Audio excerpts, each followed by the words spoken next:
Hi, everybody. Welcome to my channel. My name is Manda, and this is Rowan. And Rowan, her birthday is tomorrow. Yay! We're so excited about that, huh?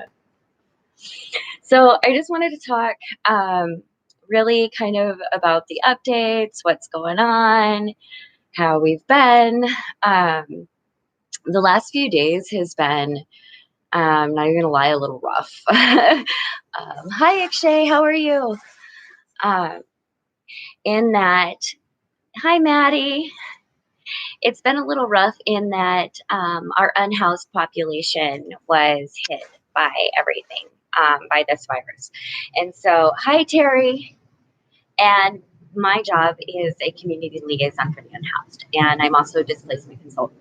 So, it really is my job, and this is my demographic, and it is my job to make sure that we are really doing all that we can to lift up this very, very vulnerable community. Um, I am doing good. Thank you, Bill. Hi, Bill.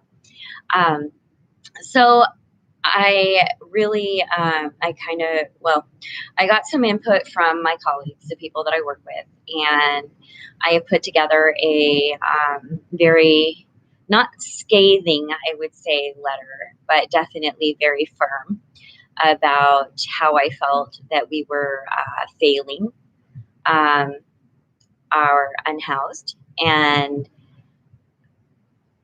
I just feel like afterwards, at first, I was really nervous because I don't know if anybody has ever done this, but I like my job. I like what I do. I like working. I love my city. I love being an advocate and a warrior for, my demographic. I feel these things very deeply in my soul. And so in writing that, I knew that I was saying things that really was, I felt like it was necessary to say as a person that works with this demographic, but it still was a very nerve wracking position as to how that would be accepted. And luckily, I had others that signed on to the letter, and so today, um, I I went out and we made sure that the hygiene stations were up and running, which they are. And then I had a meeting about our response. What I am going to say is that, however, the response has been rather slow and stunted, I will say this. There was a lack on a large scale of unpreparedness for this demographic for any kind of disaster. With that being said, the people right now that are responsible for trying to put everything together are very amazing people who are doing the best they can with the least amount that was given to them. And I have to hand it to them because they are jumping through hoops and putting out fires and doing everything they can, just like, others that I work with that are putting everything together. So while it may not be fast enough for us, I am seeing some movement on that front. I'm going to address some comments. Maria just came back from the store. People are out like nothing. We need to isolate, wear a mask and gloves. They said today by speaking and breathing it spreads. Of course it does. People spit when they speak. I told Vicky that a long time ago. I was like, of course, if it spreads through any kind of droplets, speaking, breathing, like there's like Rowan here. She's a mouth breather. You're a mouth breather, aren't you? Yeah. You're always got your mouth open, breathe in the air. And I'm sure there's droplets that go, there's anytime there's a force of air, it's going to spread that. That's why when they had that choir practice, I thought that was the silliest thing ever. I've been in choir before. People spit all over the place. When you're singing, there's droplets that are flying all over. If you've ever been to, a a public speaking event, with a particularly passionate person. Like I've even noticed I've done it myself. I have spat at people on accident while talking, and I feel horrible about it. And I'm just like, oh, gotta suck back this passionate saliva. So that doesn't surprise me at all. One thing I did notice though is that, what are you doing? What is your deal here? Hold on. Are you good? Is everything all right with you? Just chill out, okay? All right, fine. If you don't want to go do you, Miss Beautiful. Go, do. She's not big on the camera. she didn't she didn't want to sit still for this, so I wanted to have the birthday girl up front and present. Tomorrow I've got all these balloons, and I'm gonna blow them all up tonight, and then tomorrow morning I'm gonna wake her up by throwing a bunch of balloons at her, which she will love. I know that sounds like maybe not the greatest, but I think she will love it, and I think she will have a blast. So I'm gonna do it.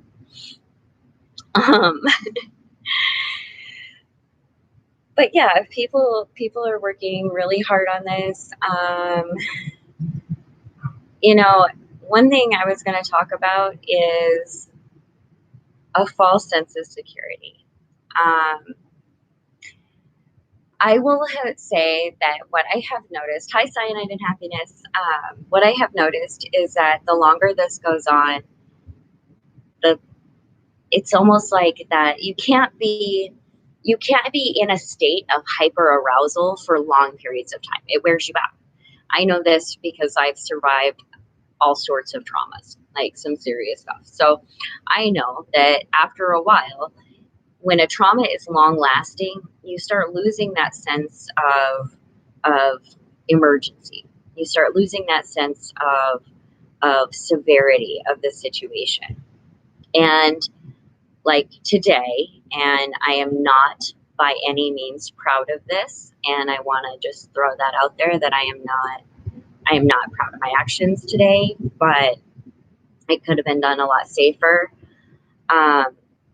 In what I do, it's very important that before I go and quote unquote raise hell, or go to and I hate saying it's not raising hell. What it's doing is alerting people to the fact that there might be some issues. And so I needed to go and make sure that the hygiene stations were up and running, that our public restrooms were clean in the areas that they had said they were in. So Jen, who is another worker who works in outreach, came and picked me up. And I had a mask in my pocket. It stayed in my pocket. I had gloves. I did not wear them. I did wash my hands at one of the restrooms. But in all honesty, I shouldn't have, that's not okay. It's still a very serious situation, and I think that, when I got home and, it was kind of an emergency run, we needed to do it because the meeting was tonight. Yeah, I'm not proud of myself for that. And as much as I can say and justify it by that I had to go out and do it, I did, but I could have done it much, much safer. And I just want people to be aware that, when sustaining a trauma, when going through traumas, when there's heightened passions or whatever it is, when you're going through a situation that causes heightened emotion, you can only have a heightened emotion for a certain length of time. It starts to wear off after a while. And so I think it's important, especially for myself, to remind myself that the situation is not resolved yet. The situation is far from over, and to hold steady and hold fast. And, that's something that I'm going to have to, for myself, definitely remind myself, because I do get caught up in, I did tell them today though, I said, you give me a team of 3 or 4 people in a vehicle for the day, and I will reach out to the encampments on the outreaches to educate them and tell them how we can get, whatever needs to happen to get them help. I will reach the outer encampments. Give it, you put together that for me. I can do that.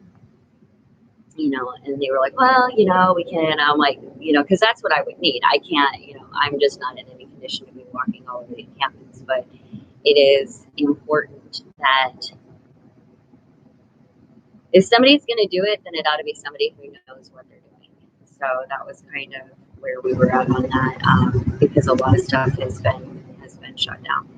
But after tonight's meeting, we're all going to work together, and there's been some exciting things in the works.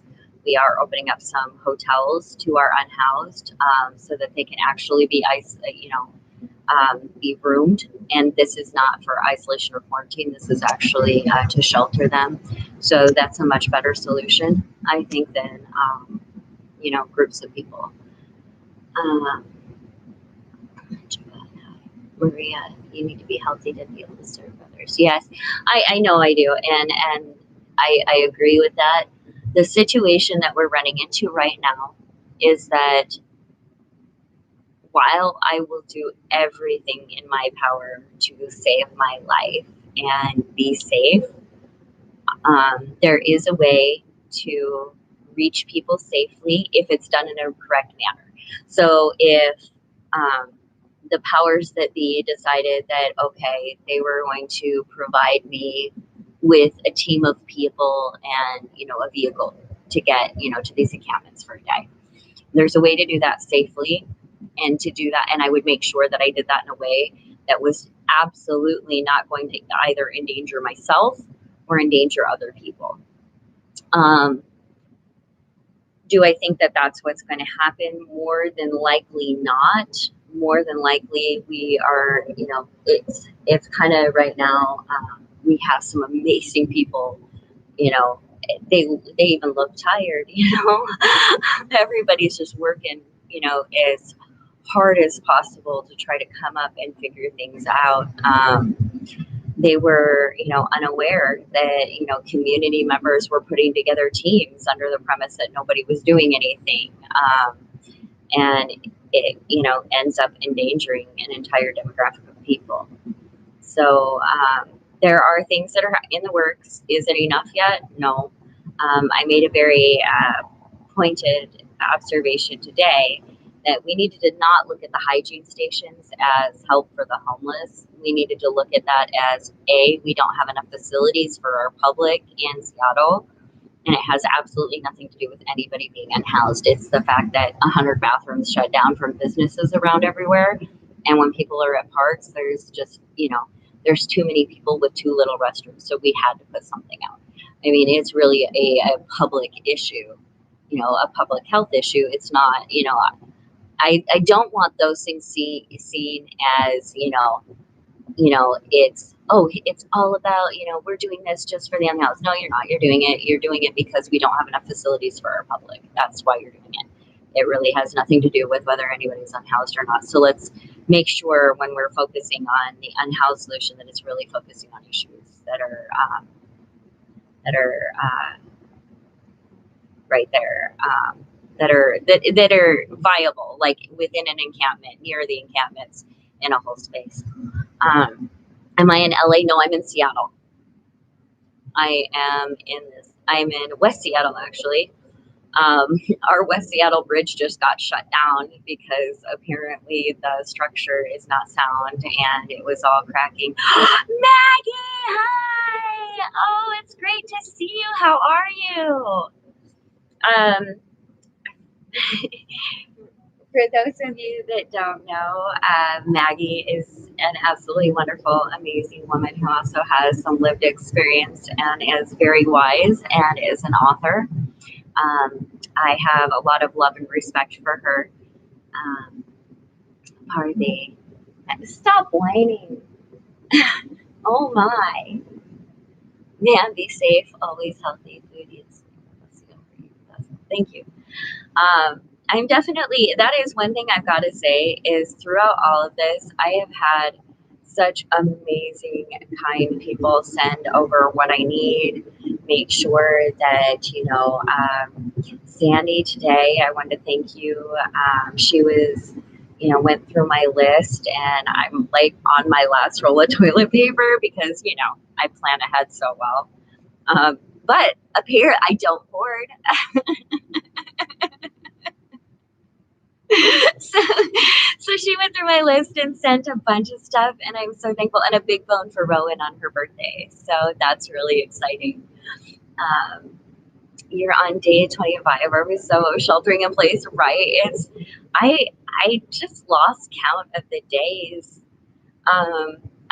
The thing is, I really am a homebody. So most of the time I am home. If I'm not, doing outreach or, going on walks with Rowan, I'm usually home. But there's a huge difference between like being home and my favorite time of year. And, and also, I'm not used to necessarily sharing my space with anybody either. And so I think everybody is just finding their way through this, and even learning how to like just center, and be, oh my gosh. So one thing that I decided to try was, I wanted to like get movement in, because I usually pace the house, but now the gym really is shut down, so there's no gym either. Um, and I just haven't been out walking outside. I know that I'm getting to the point now where I'm just about at the point where it's not going to bother me to go out on walks and things like that. But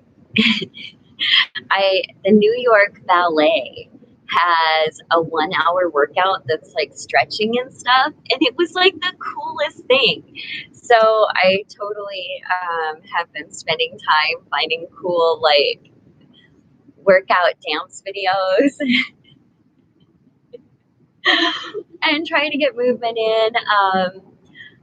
Unfortunately, like, okay, my baking has taken a hit. I don't know why this is, but yeah, I have not made anything worth, except for the, no, that's not true.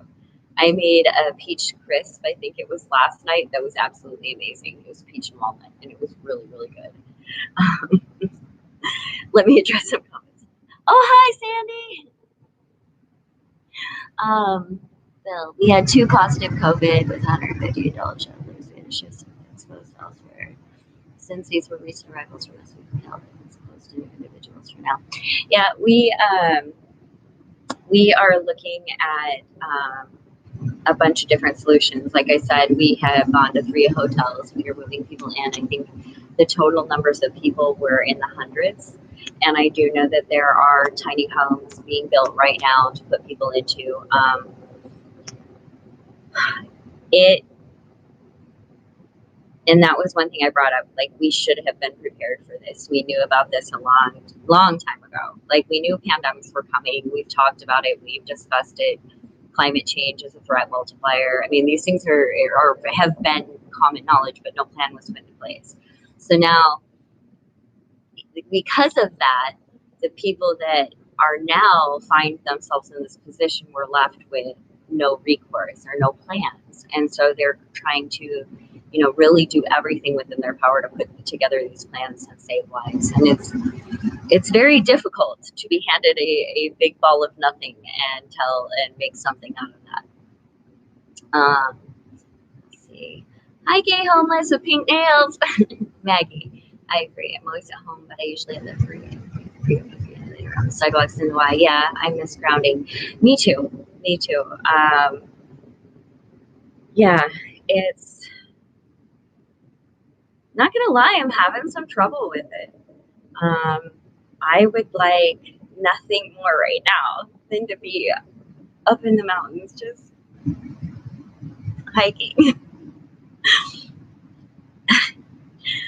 But I also know that I will. I will when all this is over, and it'll all be chill, and it'll all be fine, and we're all doing great.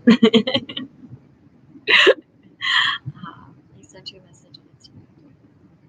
See it. Huh. Dawn, I live in a place where I can walk 5 miles a day and not be around people. We all need people, but not now.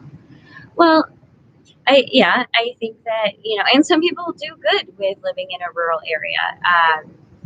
You know, it's not just like the city isn't for everybody, rural areas are not for everybody. You know, I think if, you know, people use responsible distancing, we can all enjoy the outdoors. It's just, there's just a lot, and there's also a lot of feelings. You know, there's emotions that go along with this. This is hitting people, you know, that we know and that we love in our cities and our states and our nation and our countries and our world. And I think that that's unsettling. You know, we're a global community, you know, and we're seeing not only what we're going through, but what other countries are going through and the way that they're having to handle it. And, you know, I think that globally there's this vulnerability, and and sometimes that's hard to deal with. The Previous Street facility to spread out others from shelter now max inches apart. You see, but okay, this is what I said today, and it was funny, and I'm surprised they didn't tell me to, you know, shut my mouth, because I said there is absolutely no way to social distancing is more than just 6 feet apart. Okay, 6 feet apart is like when you're going out somewhere. So, like, if I'm at the park and me and Rowan are walking down the sidewalk and somebody is walking past us here, move off to the side so that you stay 6 feet apart.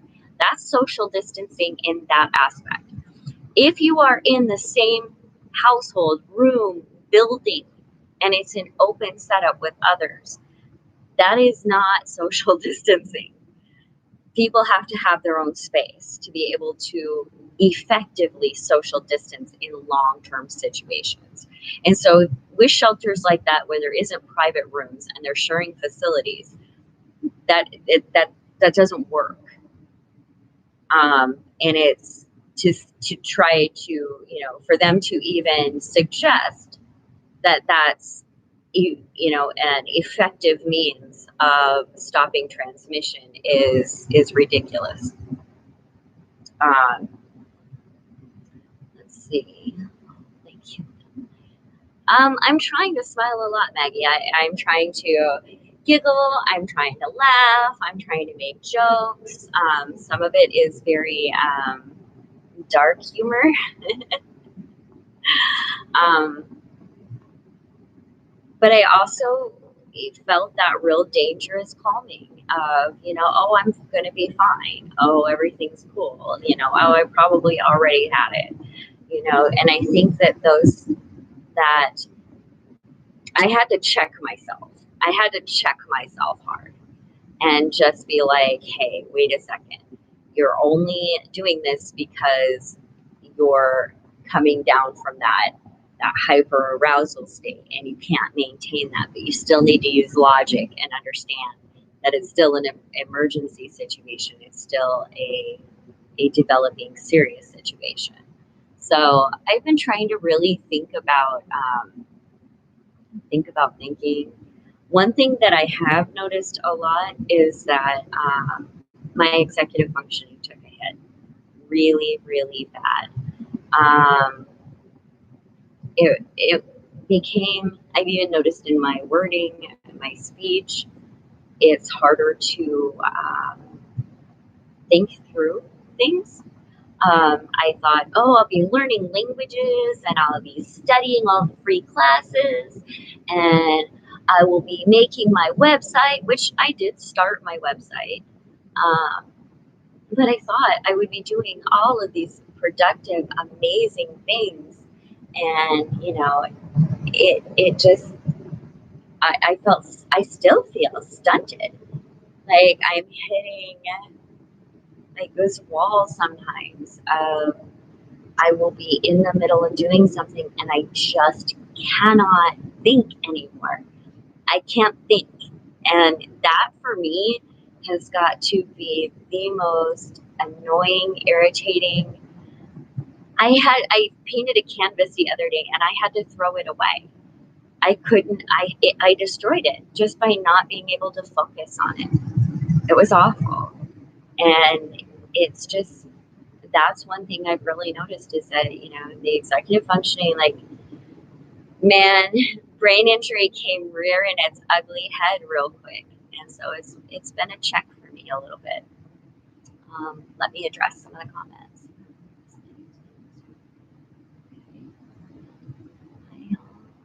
Thank you.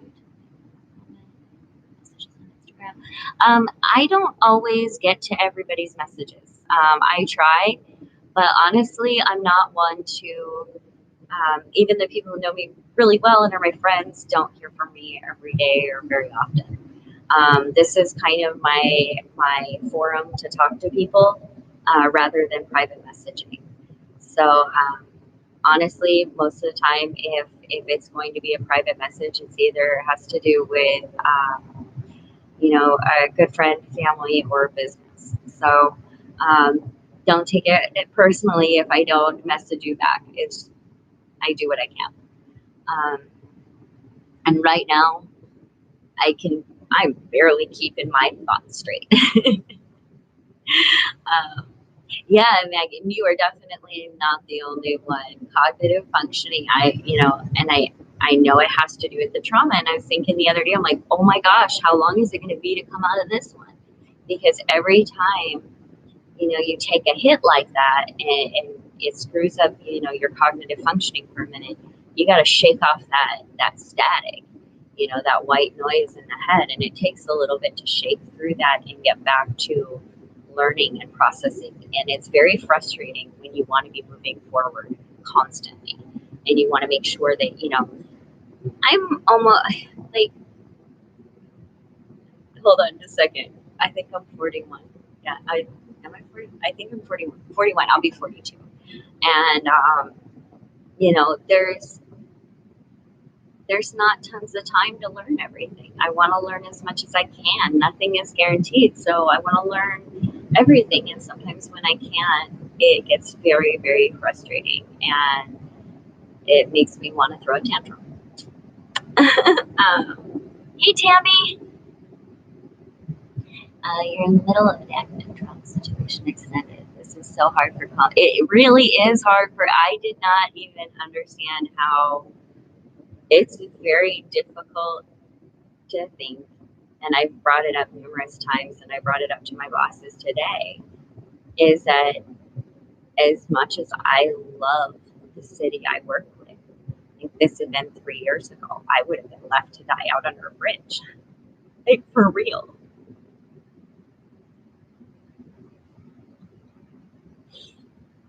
And so it just feels really fresh. It was feeling like so long ago, to the point where I was like feeling like it was, completely behind me. And then I just thought about what it would be like and how scared I would be. And so that's why I wrote that letter to my bosses and had to say, enough is enough. I think all of us now should, in the public, in our society, understand that poverty isn't about who you are. Poverty has so much to do with circumstance and what station you were born into and the opportunities that you had along the way. And, even with, a 95% hit it out of the park record, that 5% mistake or accident or whatever can completely destroy a life that didn't have a whole lot of opportunity to begin with. And so sometimes circumstances, i.e. pandemic, can make things completely out of control. And so I think that maybe more and more people are understanding that it really doesn't have a whole lot to do with, poverty is not about your character. So subdue life. Man, I just wanted to say I saw the video on invisible people. I'm so happy knowing you have a place and help. I know as well. I am doing good. What did you paint with? Oils and acrylics. I paint with acrylics. I haven't delved into oils. And honestly, it's kind of because the oils are a little more expensive. I've done some watercolor, but I really like acrylic, And my paintings center me, they make me feel good. And same thing with my photography. And so I painted this one painting and I absolutely loved it. It was like, I just really adored it. And then I couldn't sit down and concentrate. I just couldn't think anymore. So, um, long-time fan of yours from Hawaii. Oh, hi, Roman. I am definitely fighting the fight loudly sometimes. Such a frustrating feeling to feel like that. It is. It is. Survivor's guilt is not a joke. It definitely isn't, and that's actually, thanks for putting it into words, because I think that's what it is just knowing that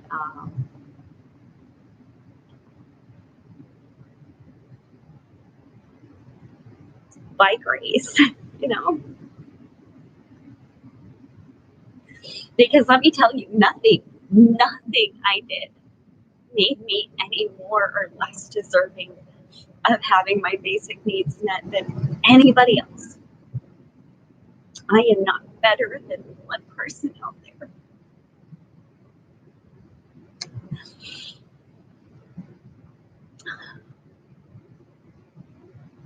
Okay. Hold on. Centering. Breathing. I'm going to take a drink of coffee. Just give me a sec. Mm. Okay. Much better. Um, so, that was, I'm finding this journey to be really interesting. It's always something, isn't it? But one thing I do have to say is I have a lot of compassion for the fear that people are feeling. Um,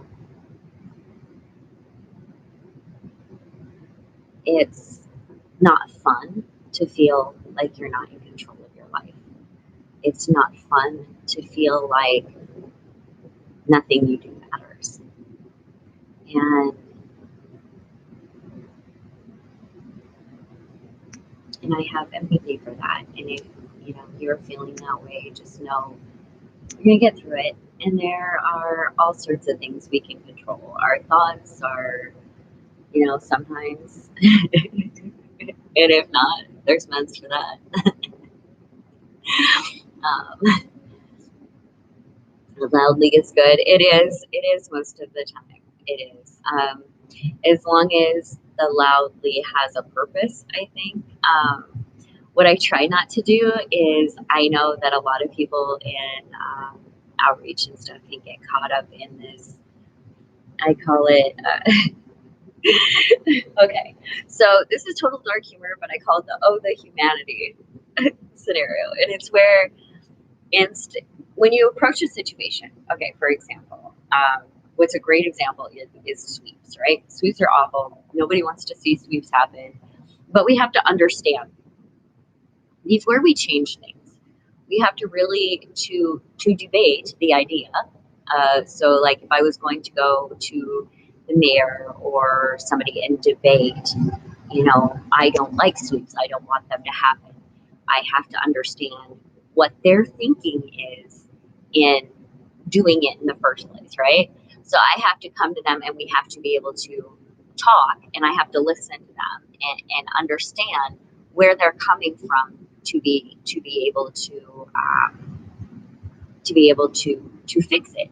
And I think that there are a lot of, or not a lot, I think that I see in some cases where people, instead of examining a situation, finding the flaws, and then being able to fix those flaws, walk into it, arms going, the humanity! But nothing gets solved that way, because you have to be able to change anything, you have to be able to offer a solution. You have to say, well, this is bad. We don't like this, and this is why it's bad. But here's what we're going to do to fix it, and this is how we can do that. And that's where we get productive stuff. So it's good to be loud. It's just not good. It's great to be loud, as long as that loudness and that has a purpose and a way of being. and can be productive and used in a productive manner. Let's see. In addition, it's account where I share knowledge. Okay, that's great. And I want to just check. Okay. Hi, Amanda. Hi. Um, so yeah, that's kind of what's been going on. Really, it's been about me trying to, reach out to whoever I can and find ways that we can really move on from, having to exhaust ourselves consistently on fighting for basic human rights. Um, and so I think that I think there's going to be a lot of changes coming, and I think that even though this is a catastrophic, horrible situation, I truly believe that good can come out of things like this. I'm not saying that there's a reason for it or that any of those things.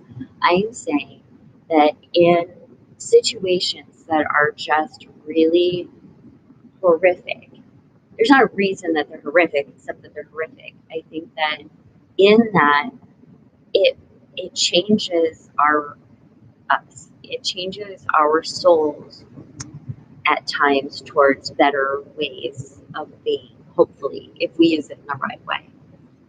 And so I just really want to use this time and everything to be the best I can be. And for right now, that means fighting for my demographic because that's the only thing I feel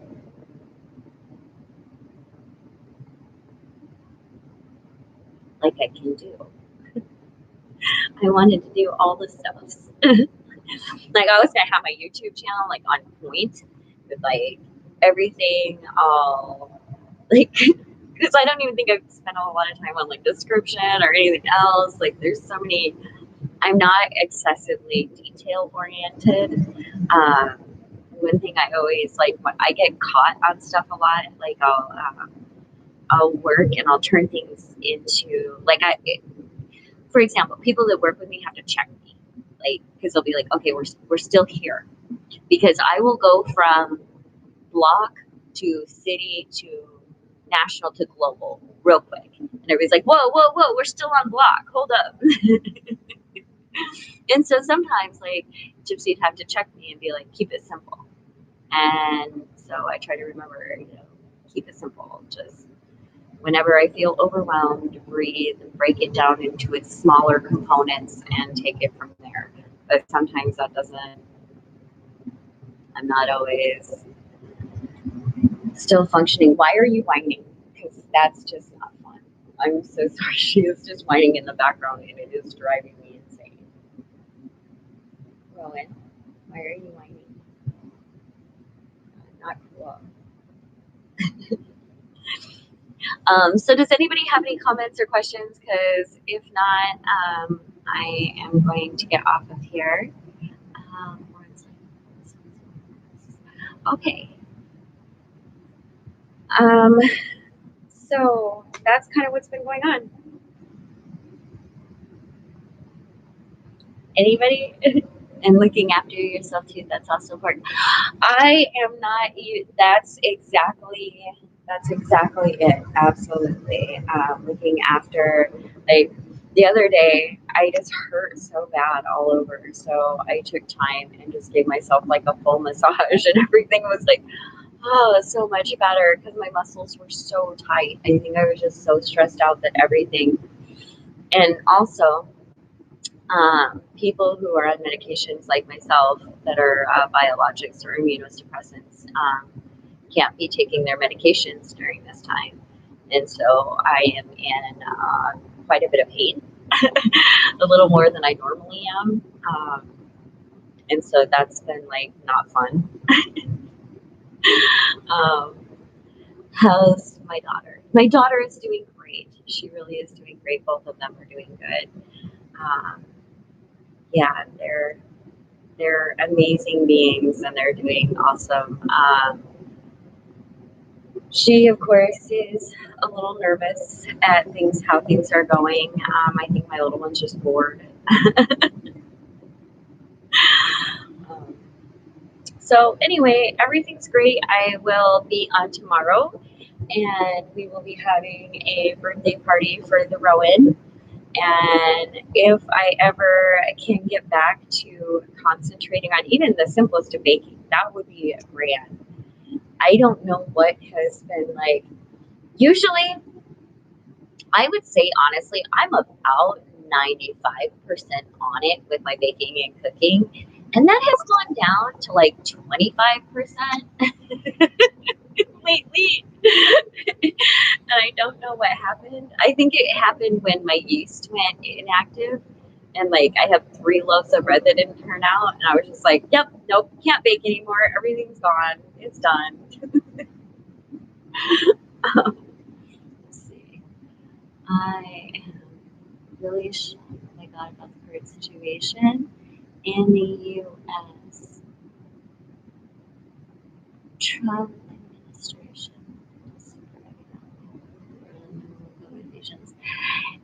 Oh, I don't know how you're shocked. Are any of us shocked at this administration at this point? Like, honestly, there should be no shock value left. If you can imagine it, it's going on. There's no shock value.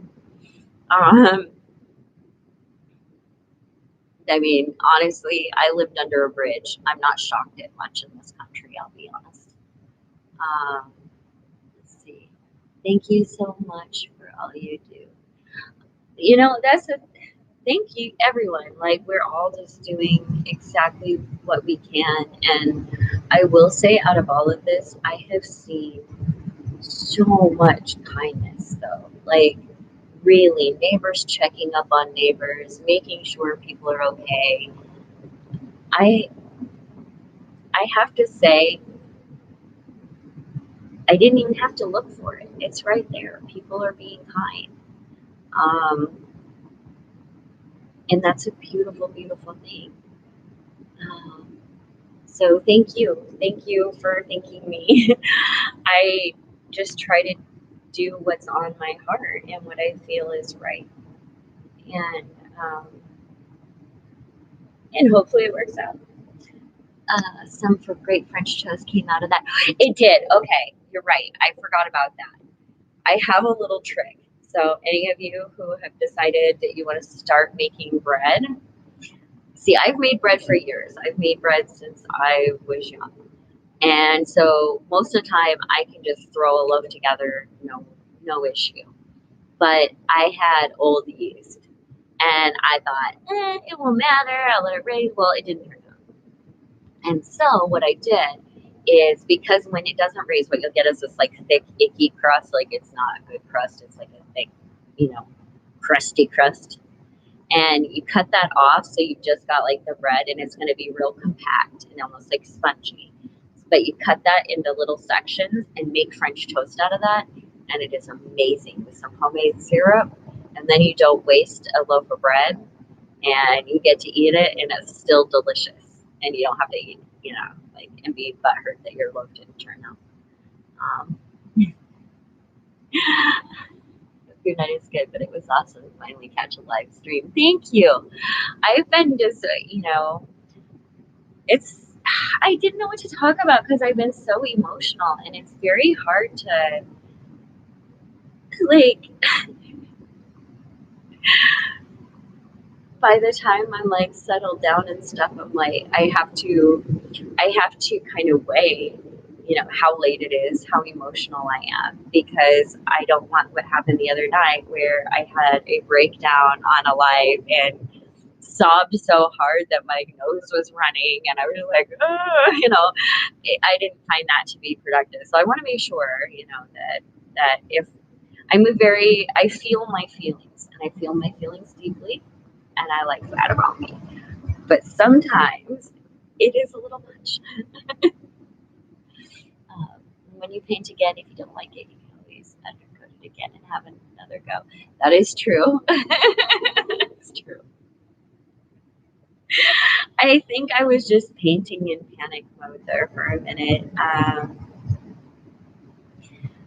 Because I don't know. I don't know what I was thinking. I had like this vision and then it went away and it wasn't doing what I wanted. And then I felt like I was going to throw a tantrum. So I was like, nope, we're not doing this now. Pack everything away. We're just going to take a little break. But I did make enough masks for everybody downstairs. And we each have one here. And if I do go out again, I promise to wear it. Um, I'm kind of disappointed in myself because I totally would have yelled at somebody else. Like, not yelled, but I would have been like, hey, that's ridiculous. So I am definitely like, hey, that's ridiculous. It's all good. I've done it. Like, no, this is all wrong, right? Oh, so you're a painter too. That's wonderful. What do you paint? Do you paint acrylics too? Or? Awesome on the masks. Yeah, I had like a bunch. I had clothes that, I'd pretty much given everything away, but I had like this one bag of stuff that, it's like, well, it's not going out anytime soon, so might as well make masks out of it. So I've been doing that. And it's pretty easy. They're really simple to make. And then Jen, who I was out with today, oh, I wish I had if I had it on me, I would so do it. But it's this thing where you will fold like you take two hair ties, right? And you fold the handkerchief a certain way, like this way, and then you do this way, and then you put the two hair ties on, and then you fold it like this, and then that goes around. And it's a total mask, just like no sewing involved, just a bandana and hair ties. And it was really cool. I was like, okay, that's pretty awesome. So if you look that up, because that is a very cool thing. It's just like a quick few folds of bandana, some hair ties, and boom, you got yourself a mask. I've used acrylics recently. I used to be one of those in the past. I was mainly pencil. Don't get me wrong, I'm nothing special. That's not true. Like, that's what I have found out. Like, art is so deeply personal. I used to be so embarrassed to show any of my art to anyone. I'd be like, oh, it isn't that good. Oh, did you make this? No, I was, whatever. It's not a big deal or whatever. And now I'm just kind of like, I embrace it, because it's how I'm feeling. It's my feeling and how I'm seeing, and it's on the paper, and that's why I had to throw the other one away because it was all of my chaos, all balled up that just went bleh on the canvas, and it wasn't a pretty chaos.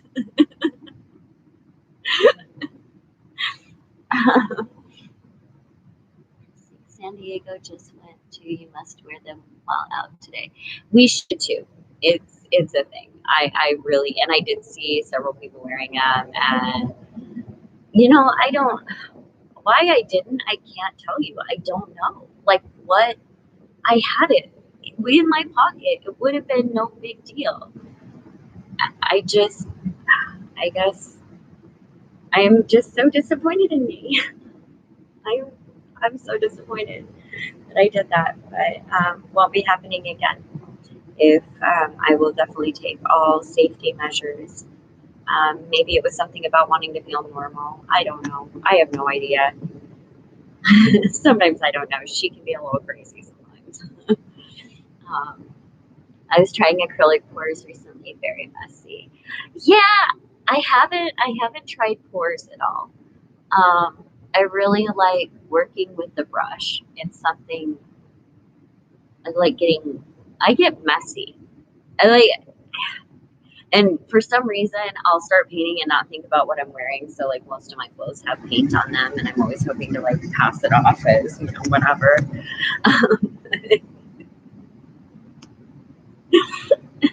My paintings are gorgeous. Thank you so much. I appreciate that. You'll have to show some of your paintings next time. I've showed them on on a few videos, I think. Um, they're on Manda J Artistry on Facebook is where those are, and you can see them on my Instagram too. But thank you guys. I appreciate all of you, and I am sending so much love. And please, please, please stay safe. Um, yeah, I see. I like to think that everybody on here is going to be just fine and wonderful, and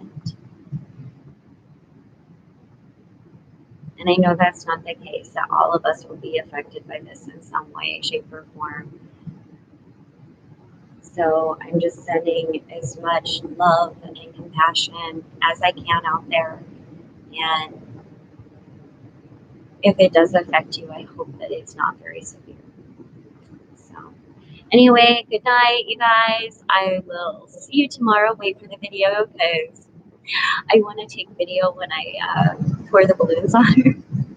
I'm probably gonna well, I'm not sure, but I think she'll like it, and I think she'll chase them around, and I think it'll be a great wake up morning thing, and then I'll have some canned food for a treat for her. So it is her fourth birthday, and definitely gonna spoil her. So anyhow, you guys take care, and I will talk to you tomorrow.